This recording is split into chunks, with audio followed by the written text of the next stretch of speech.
Yes! Yes! Bro, we here. Apex Legends Season 8 patch notes, and we're not skipping anything. I'm reacting live. This just dropped. In fact, I tweeted an hour ago, what are the patch notes? When are they coming out? I said, so play Apex. Patch notes today are nah, smirk. And then they took like 30 minutes or so, and they were like, hey, sorry, we were busy getting patch notes live. And now they are live. Go check the tweet, follow Arena Gaming. Let's read this Season 8 Mayhem patch notes. I cannot wait. The latest season of Apex Legends introduces our most explosive legend yet, a hard-hitting new gun, a world-shattering update to Kings Canyon, a whole new batch of quality of life updates, and it's coming February 2nd at 10 a.m. Pacific time. That's tomorrow at 10 a.m. Pacific time. Okay, so there's a dev stream. I'm going to watch that later. We'll see if you guys want a video on that. It's usually just everything they cover in here, so we're going to do it ourselves. We're going to keep it quick. Meet Fuse, a mercenary turned cage fighter who never turns down a good dust-up. His affinity for explosions allows him to carry extra grenades and throw them faster. He can launch a cluster bomb with air burst explosives, and when it's time to really bring the boom, Fuse uses Wally to launch a bombardment that encircles an area in a ring of flames. Now, we all know pretty much what Fuse's abilities are. I'll go over for anyone who's new. Passive Grenadier, he stacks an extra grenade in his inventory slot. He also fires grenades faster and farther and more accurately. I'll say that again, faster, farther, and more accurately. So basically your grenade becomes a whole new weapon that it never has been in Apex Legends, and you have more of them. You double the amount you can carry in each slot. You are carrying just a tremendous amount of grenades, and it really matters in Season 8. Knuckle Cluster, you launch a cluster bomb that it continuously expels airburst explosives on impact. What this is yes, it's extra damage. Yes, it's an area kind of denial space. It's also a sieging tool. So if you want to get somewhere and you're not there yet, you want to get into a door, it will actually shoot the Knuckle Cluster at it. It will break the door off. It will go inside and kind of find that little corner where someone's hiding, or right inside that little caravan where they're kind of trying to get away. I think this is clearly one of the elements that is going to be used a lot just for poke damage, just to really put pressure onto somebody. Remember, you will get damaged by it too, but if you don't have a Wattson on your team, this is going to cause mayhem for your squad if it's used against you. And the ultimate, the Motherload, you launch bombardment, huge circle of fire comes down. You take damage when you walk through it. You can't jump over it unless you have like Octane, or you have someone else who somehow get higher over it. Pathfinder, right? Grapple over it. You can get over it, but you can't just normally really jump over it easily from ground without any momentum coming from high ground. So it does damage right off the bat, 50 damage, and then it's going to do a tick damage as well, like a thermite. So it's really one of those things where if you're able to separate a team, or you're able to isolate a team in there, and you can wombo combo with things like Horizon, with things like Caustic Ultimate, think about the potential that has. There's really nowhere to run. You have to take damage no matter what. Throw his Knuckle Cluster in there as well. There's going to be so much happening here. Again, this is, I believe, Season 8, all the ability trailers. Let's look at this. Oh, whoa, look at this. Look at this image. Oh my God, that's clean. That is clean. The 30-30 repeater. That might have to be the thumbnail. Who knows? The heavy ammo lever action repeater boasts hard-hitting rounds that'll nail a fleeing Mirage at 200 paces. So long range for sure. The 30-30 is the benchmark for reliability, designed to withstand whipping sandstorms and temporal instability, which made it an obvious choice for the Apex games. Disciplined trigger finger. The 30-30 repeater requires the user to rechamber their rounds between shots, which brings a methodic rhythm to the rifle, an analog elegance that the modern weapons of the Outlands just can't quite capture. It feels like Rampart wrote this about a weapon. It's like poetry. To further tempt those itchy trigger fingers, the 30-30 repeater has a built-in charge, giving players an opportunity to deal increased damage with each shot at the cost of a short buildup. And that damage basically scales up to about 40, I believe 57 with a body shot. It also scales up to about 100 for a headshot, and it'll go down to about 42 with just a 42, 45 with basically just a nothing, no charge shot, and around 80s, high 70s, mid 80s with no heavy charge up at all. But a full charge up will do a lot of damage. It's gonna be nice. It'll hit harder than a longbow with a full charge up, and it's just got a lot of I think versatility. That's the word. The 30-30 reloads one round at a time, which makes for some very interesting resource management you won't find anywhere else, even on the Mastiff. One of the differences is that you have to reload all of the bullets on this before you can shoot. The Mastiff allows you to reload one at a time, but then shoot once you have in 1, 2, 3, you decide. You can reload 3, shoot 3, and then reload 4, and then reload the next 2, and then shoot. You know what I'm saying? But this you have to do the full reload to get back to a full magazine before you can start firing this again. So again, resource management is huge. I think this weapon will probably synergize really nicely with a gold magazine because it takes a long time to reload. You can get to your alternate weapon 5 seconds later. You'll be able to switch over to that gold mag, which is how it works, and we'll talk about it in just a second. This gives oh yeah, okay, to reload individual rounds, gives the player laid out consistent pressure range, something weapons with full reloads can sometimes struggle with. Well, maybe, you know what, listen, that's what I played. Maybe that there's a little bit of, that was a bug, I don't know. So maybe that's not true. I'm going to take that back and say we'll have to see in-game tomorrow. Maybe that's not true. Anyways, it's going to be exciting. Reload management, clearly a big theme with the 30-30. So here's Kings Canyon map update. We've talked about this already. Season 8 sees devastation at Kings Canyon.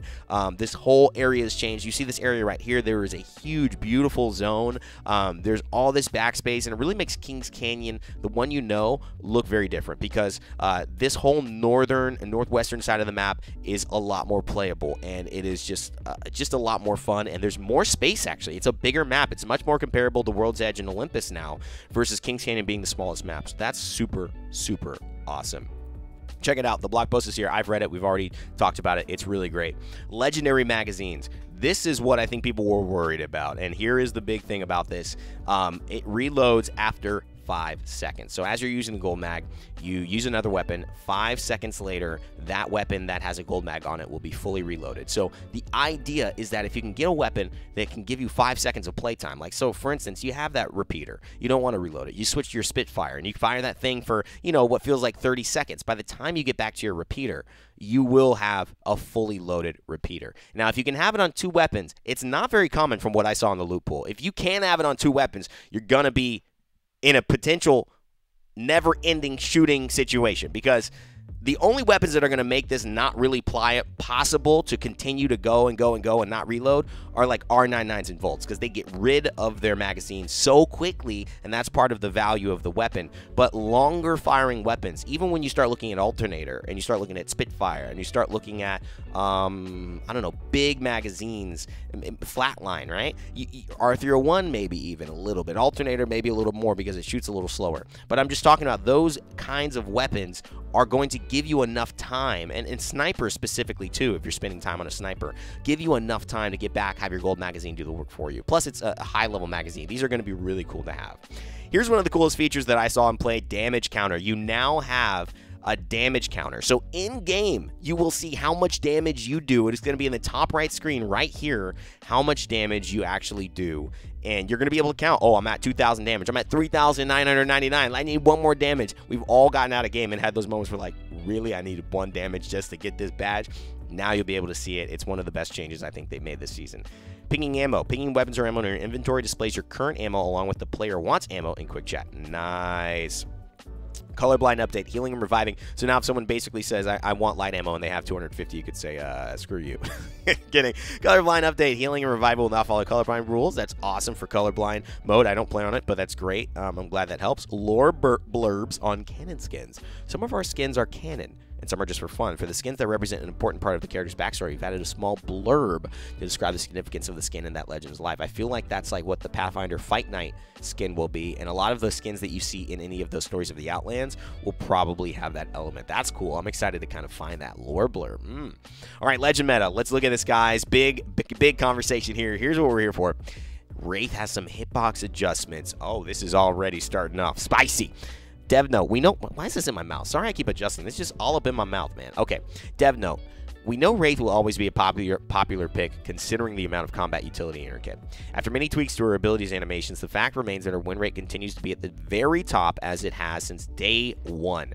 With Season 7 hitbox adjustments to Pathfinder, we were able to control his power without nerfing his kit. We hope to do the same with Wraith.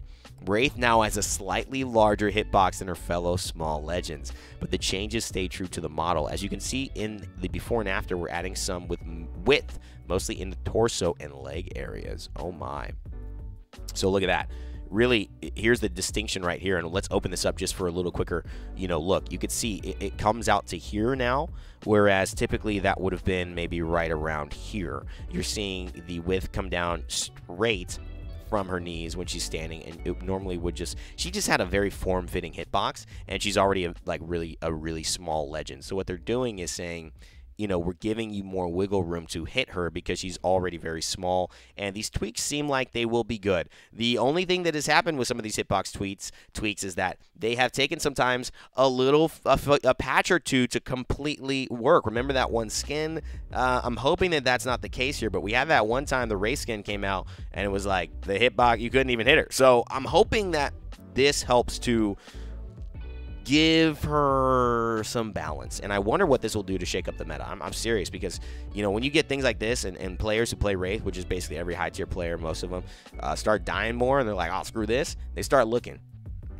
We can see some meta shifts, man. We'll see how this goes. I'm excited, though. All right, Rampart. Sheila angle increased from 120 to 180.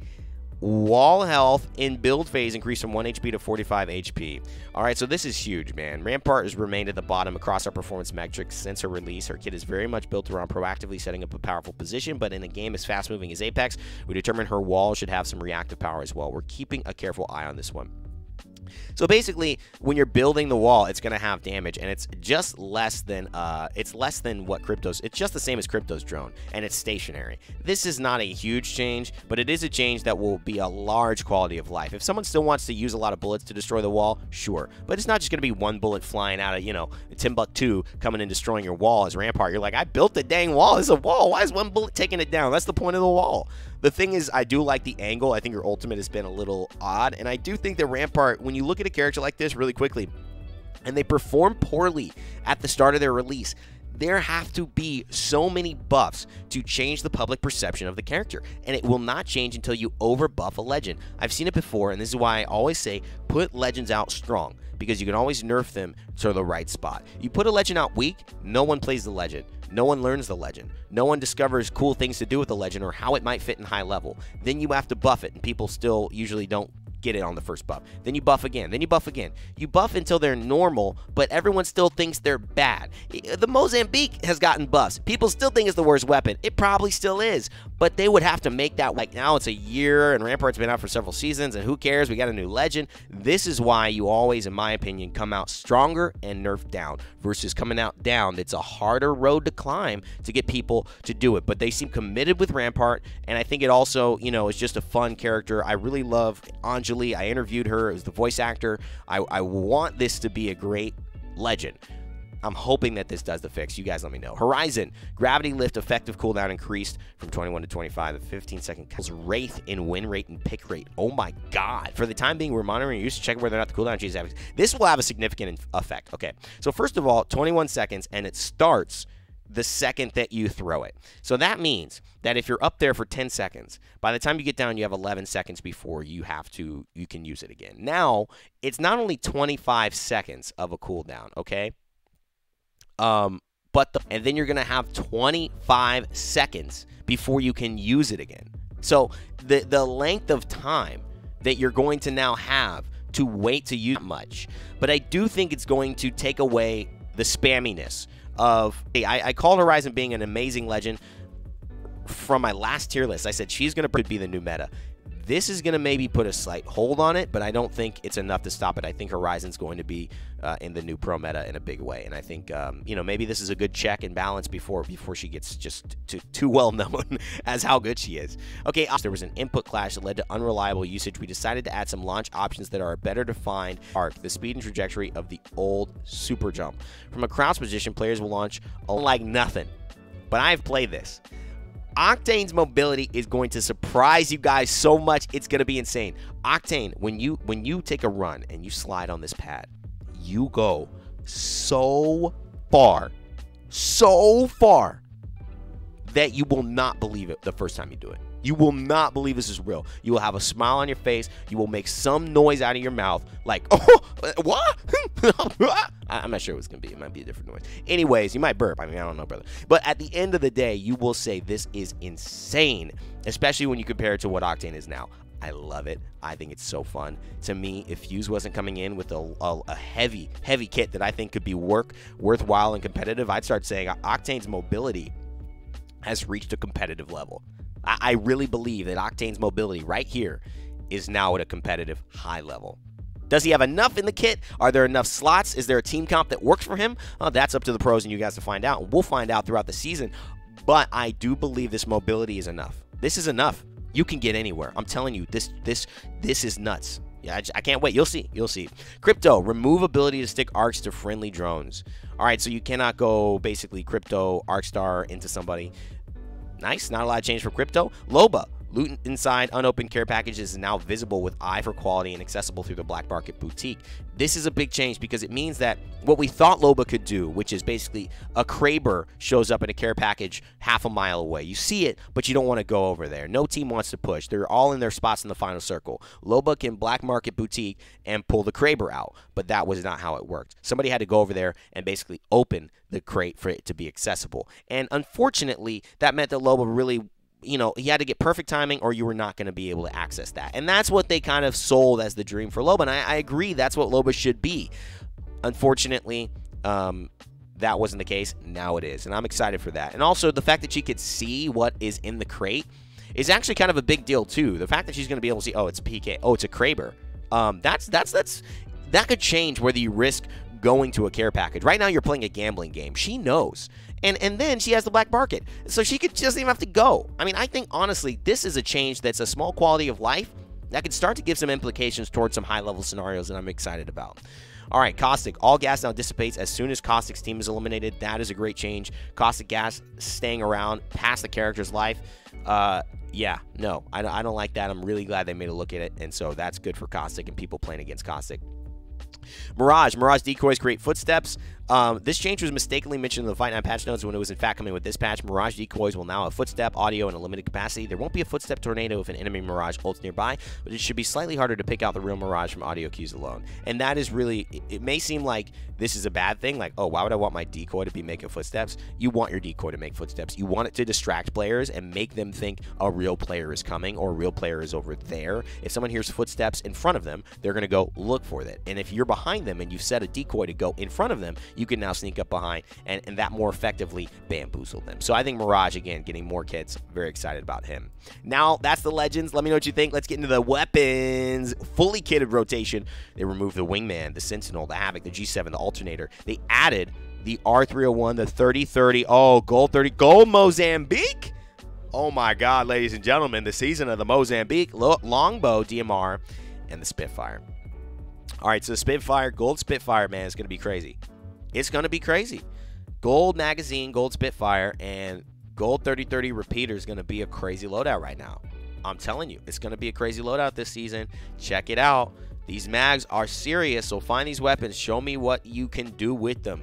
Also, they are removing the gold barrel from the loot pool. The gold magazines have replaced the gold barrel, and there's some hop-up changes as well. The double tap is gone, but guess what's back? Yeah, it's a fan favorite. Yeah, the Anvil receivers, baby. R301 and the Flatline, get it back. Honestly, I'm looking at this, and I'm like, man, I love the 3030 repeater, but I think the Flatline with the Anvil receiver is still better. I honestly think it's better in mid-range. I mean, 3030 repeater has a little bit more long range to be able to play with, but Anvil receiver Flatline is just so good. Headshots for 83. It feels like I think it's ridiculous. The TTK, the time to kill is so fast on that weapon, and testing it in the training range with the Anvil receiver is just so good, guys. Get back in it. I'm so happy.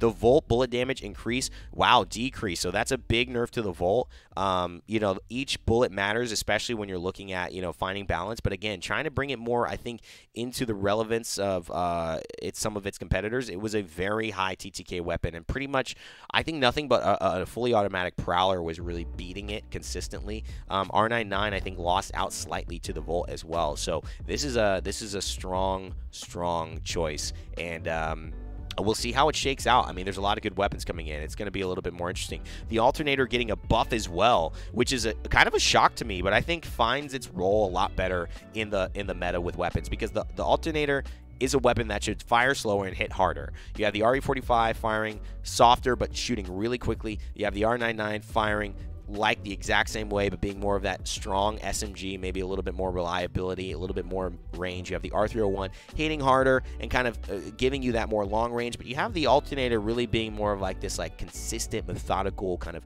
heavy bullet pressure. And I like the alternator getting up from 15 to 16. The Spitfire, hear what I said. Guys, take a look at this weapon with gold magazines. 18 to 19. Each bullet does more damage. You're adding 55 damage to a gold magazine just off of that alone. But what you're really doing is you're adding these little things that you don't necessarily see. That extra one is doubling now when you're getting that headshot bonus. It's taking your entire ability to miss and kind of almost saying, well, we'll give you 3 extra bullets that weren't there, because there's 55 bullets, 18, 36, 54. We're basically going to say, you know, hey, you might miss 3 bullets, but because we've added 1 on each to make it that much more effective, now you gotta, you know, you can miss a few and still pretty much get the same job done. It's more wiggle room, it's more effective damage up front, it's more headshot damage, and again, for a weapon that is going to be able to reload itself with a gold magazine, scary. I'm excited for the Spitfire. The fire rate also increased from 2.0 to 2.1 for the EVA 8, and we've got some bug fixes as well. Here's a list of the bug fixes. You can't put Rampart to place on Sheila on Octane's jump pad. They fixed some areas in Kings Canyon where Loba was able to reach via her bracelet. Sonar abilities no longer stop Caustic's highlight vision. There's an issue with the Peacekeeper that immediately going to ADS. They fixed that. Fixed issue with the Havoc having 100% accuracy when fired, hip fired through Rampart amped cover. They have clubs. You can re-invite friends. This is cool because a lot of my people were getting crashed out of my club. Failing to connect to the club doesn't mean you were kicked. Players will no longer be kicked from clubs when switching to another profile, and there's some issues with the town takeover. Guys, that's the patch notes. The video's over. Let me know in the comment section below to continue the conversation. Leave a like, and as always, never give up, never stop gaming, and I will see you all next time tomorrow for Season 8.